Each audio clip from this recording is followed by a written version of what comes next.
Joining us on this Monday night, I'm Benny Nazai. Rachel has the night off. National Grid telling News Channel 13 their biggest challenge right now is the ice and wind. We'll be hearing from them in just a little bit, but first let's head over to meteorologist Tim Drawbridge. He has the latest on your first warning forecast.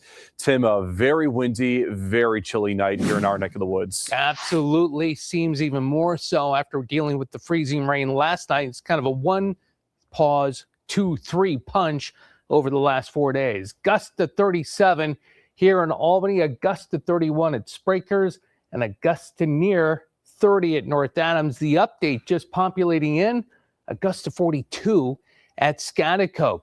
Highest thus far in Skodak at 43. Tannersville, a gust to 37. And keep in mind, there's still ice on, those tall pines and the power lines. Needless to say, up in the Adirondacks, power outages still going to be possible after getting 1/3 of an inch of a flat ice reading out of Queensbury and 1/4 of an inch from Amsterdam and Dwaynesburg. Here in Albany, just a hair above what we were forecasting, just under 2/10 of an inch of ice. All right, looks like the frozen tundra, right? That's Amsterdam, Route 30. Anything that melted today is going to freeze as we're at 22. Careful on the driveways and the sidewalks as the wind is out of the northeast at about 17 miles per hour. 25 here in Albany, 18 at Tannersville, Pico at 1623. At Pittsfield, the first warning live Doppler radar shows this band of lake-enhanced snow showers and flurries stretching across into northern portions of Columbia County, just south toward Brunswick. And then we have this action here across the southern Adirondacks tracking towards Saratoga Springs. Hour-by-hour forecast for your Tuesday. Windy, cold, scattered flurries and snow showers, and a high of 23. More about your first warning 7-day forecast coming up at 11:08. Benny? Sounds good, Tim. Thank you very much. Right now, National Grid crews are working to restore power to nearly 18,000 customers across the state. We looked at the power outages right here in the capital region, and there are 1,200 customers in the dark out in Saratoga County, while Fulton County, there are more than 1,000 customers without any power. News Channel 13 says if your generator needs to stay warm, your advice is to read all of the instructions. But make sure that the main circuit breaker in your home is turned off while you're operating it. If that's not done, it runs the risk of having power from the generator go back through the lines that our crews are working on, and that can be dangerous to them. So just make sure that you're looking through, all the things that you're supposed to be doing when you operate that generator, so it's being done safely and not endangering anybody else that may be working on the lines nearby. And we are told that crews are working around the clock to make sure customers will get their power back. If you see any down power lines, be sure to give them a call. Well, a big show of support tonight at a local private school still in rebuild mode. Earlier this month, St. Mary's Catholic School of Waterford was damaged by flooding, leaving teachers and students without many essential classroom items. A donation drive held earlier this evening is already helping staff and students replace what was lost and start looking ahead. There's a lot of stuff that I've bought myself or things that have been donated to my room over the years that I had to get rid of. Beth Senecal says she was overwhelmed and heartbroken after flooding damaged her pre-K classroom. But as donations continue to pour in, she says the support has brought a renewed sense of hope. Having the community rally behind us and help us out has been great. Having people come back who their kids have gone here or they were students themselves come back and donate things has been really nice to see. A large turnout Monday evening at St. Mary's with folks dropping off toys, books, and classroom furniture. It comes after the school's first floor was badly damaged by flooding on December 19th, caused by a wintry mixed storm and raw sewage, impacting pre-K classrooms, the cafeteria, and the library. Donations can go long-term from just a few days to many, many years. Sixth grader Rowan Hamilton and his younger sister Rena brought several books to the drive. They say giving back to the school that's given them so much just felt right. It's been our school for years, and it's just been a good fun, and it's just a great place. I love it so much. A lot of my friends went here, and my we've been here for years, as my brother said. And we've been appreciated for what we've done. Nearby schools also stepped in, donating supplies and showing how important it is for schools to support one another in times of need. It's the most important thing. This is what we're all about as a school community, as a diocesan group of schools. This is our mission, and we're here to do it. School leaders hope students will be able to return to their normal classrooms in a couple of months. And in the meantime, classes will be temporarily held in the building that houses the gym, along with other parish entities on the property. The education continues when the students come back on the 5th. It's going to look a little bit different, but with the generosity of people in our community, we're going to be up and running and ready to go next Monday. Now, if you missed tonight's drive, school officials say donations are still being accepted. There's a link with more information available on our website. That's WNYT.com. Well, new tonight, if you're ready to get rid of your natural Christmas tree, the city of Albany is ready to help. Real Christmas trees and wreaths can be composited. They ask everyone to remove decorations, tinsel, lights, and metal wire ties and place your items curbside on your regular set out nights. If you're recycling your lights, you can drop them off at Ben Weitzman's of Albany Scrap Metal Yard on Smith Boulevard, or call any of the Lowe's stores.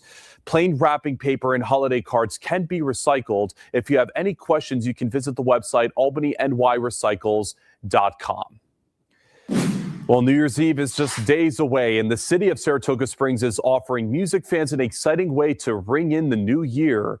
There will be performances from 15 bands and singers at several venues around the city. That band is made up of the sons of the legendary Allman Brothers Band. The feature band at Universal Preservation Hall is Nicotine Dolls, and the headliner at Cafe Lena is Reese Fulmer and the Carriage House Band. And of course, it can't be complete without a fireworks show. Fireworks will kick off the event at 6 o'clock on the top of the City Center parking structure and roll straight into bands on 4 stages, 15 bands at 6:30. There will be concerts at UPH, the Saratoga Springs City Center, and Cafe Lena going till 10 p.m. that night. Now, to get into all the venues, you'll need a button. They are on sale online now for $30. We have a link at WNYT.com, or you can buy them in person at the City Center or UPH beginning at 10 a.m. on Wednesday.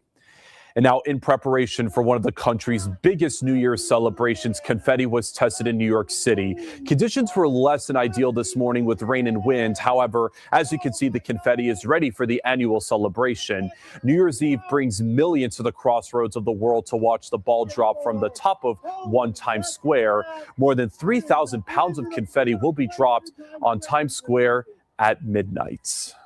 Now, your first warning forecast with meteorologist Tim Drawbridge. Well, as Benny alluded to earlier in the newscast, it's a very windy Monday evening, and that wind will continue to be a problem on the overnight period. Gusts approaching, if not just exceeding 40 miles per hour. And guess what? Continues to be the same thing as we head from the morning into the afternoon before starting to ease up, heading into tomorrow evening and slowly easing up. Check out your hometown or close to it. Gusts near 50 at 5 a.m. at Phoenicia, approaching 50 still across the northern Berkshires. And notice that we're still seeing gusts approaching 50 come 8:30, 9 o'clock in the morning down in the Catskills, and gusts near 40 as we head through the lunch hour around the Tri-Cities, the Mohawk Valley on into the Berkshires. Dinner time, Tuesday evening, things start to ease up a bit. And the big question as we get into Wednesday, notice how the loop continues to go. A gust to 15 in Albany. Can we get the wind to completely drop in time for those fireworks in Saratoga on Wednesday evening? Going to need an extra couple of minutes in the morning. 1, to warm up the car if it's outside. 2, if it's outside. You're going to want to be able to brush off some flurries and snow showers on top of any ice that has been knocked off of tree branches and those tall pines. All right, live view from downtown Schenectady, the Price Chopper headquarters up toward Freeman's Bridge, easy for me to say. Southwest wind at 23, now closer to 30 and 28 degrees, 26 degrees on our live CDPHP first warning camera. Now at 19 in Delancey, Peru over in the Berkshires at 20. Down in Athens, it's 28, but into the high train we go. It's in the teens from Lexington to Tannersville. Chatham at 28, 27 at Greenwich and at Granville, and across the heart of the Adirondacks right now. You can see it's in the mid-teens. First Warning Live Doppler radar shows the action pushing into the Tri-County region of Glens Falls up toward Lake George and over on the west side and up 9H into Bolton. Flurries and some snow showers trying to come across from Northville and Mayfield over towards Saratoga. And then we have this distinct band right through here, just south of the Alcove, New Baltimore into Coxsackie, south of the Berkshire Spur, trying to get into the Berkshires. But this is probably the strongest and more succinct band that we've seen heading through this evening. Hour by hour forecast shows that continuing to play out, kind of easing up a bit, heading towards sunrise, reestablishing itself, heading for the afternoon as it oscillates a little north, a little south. And depending on how this band continues to set up heading into tomorrow night, I think a number of us can end up seeing an inch, maybe 2 inches here around the Tri-Cities. Extend that eastbound into the Berkshires. But as we get from Providence to Galway, from Scotia through Schenectady toward Rotterdam and Guilderland points west, that is where we start to ramp things up. And probably US 20 here into southern Herkimer County, we start ramping up 5+ inches and more so heading toward Utica. Forecast for tonight, mostly cloudy, windy, scattered flurries and snow showers, maybe a squall, especially to the west of the Hudson Valley and down to 18. For tomorrow, mostly cloudy, lake effect flurries and snow showers, windy and a high 23. Extended forecast will show we deal with flurries, snow showers as we head through Wednesday, 31, 23, a few flurries on New Year's Day, keeping it dry and chilly Friday, Saturday, and Sunday. Now, Big Board Sports with Roger Ryland. Good evening. School's out, but the holiday hoops continuing over at Mohanison for the Curvin Cup. How about some boys action? We got Guilderland versus Hoosick Falls. Watch Tyler Wittizak take it to the cup for the basket and the foul. Dutch off to a hot start, but a nice low post connection between Ryan Spark and Cooper Thane for the Panthers. But the Dutch making this one-way traffic. Lee Warren with the strong take. Basket is good and the foul, and they were getting out and running. Wittizak denied, but Warren is there on cleanup duty. Guilderland rolls in this one, 72-51, snapping a 4-game skid. Now the game right before that one, starting at noon, the Chalmont girls taking on a Guilderland team hungry for its first Section 2 win, and this one was really tight. Fast forward to the second half, Guilderland's Christina Williams gets the dish and the splash. Dutch giving Chalmont a real tough test. 27-22 game in favor of the Sabres when Sandra Sorella pulls up, and that's got nothing but net. Guilderland fights to the very end, but it's Chalmont pulling away to win 40-34. Well, for UAlbany basketball, it's nearly time for conference play, but the men's team still has one more big non-contest before they take on the America East. Tomorrow at 6 p.m., Dwayne Killing's squad will head down to SEC country for a date with the South Carolina Gamecocks. The Gamecocks at 8-4, no doubt a huge test for the Danes. America East play will start on Saturday against UMass Lowell for the men. And as for the UAlbany ladies, they'll play Vermont on Thursday to start conference play. Colleen Mullen's squad, an impressive 10-3 heading into the new year. Both Siena teams will also be in action later on in the week as MAC play has already begun. And it was a decisive Sunday on the NFL gridiron. The Patriots taking the Jets for a walk. New England dominated New York 42-10 on its way to an AFC East title for the first time since 2019, thanks to the Bills' nail-biting loss to the Eagles later on in the afternoon. The Giants, they had lost 9 straight heading into Sunday and snapped their skid against Las Vegas. But at what cost? New York no longer in the driver's seat to pick first in next year's NFL draft after defeating the Raiders 34-10. All right, that does it for Big Board Sports. I'm Jack Keys.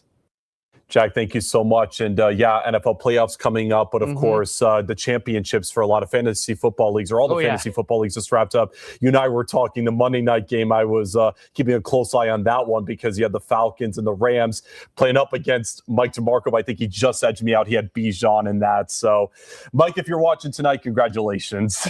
I had the first pick in our draft. I could have had Bijan, but we won't digress any further. We'll continue the flurries and snow showers, maybe a squall west of Albany down to 18. Christina's got the update in the morning. We'll do this all over again with the NBA doubleheader tomorrow night. Absolutely, Tim. Thank you so much. Next newscast at 5 a.m. Have a good night. Stay well, folks.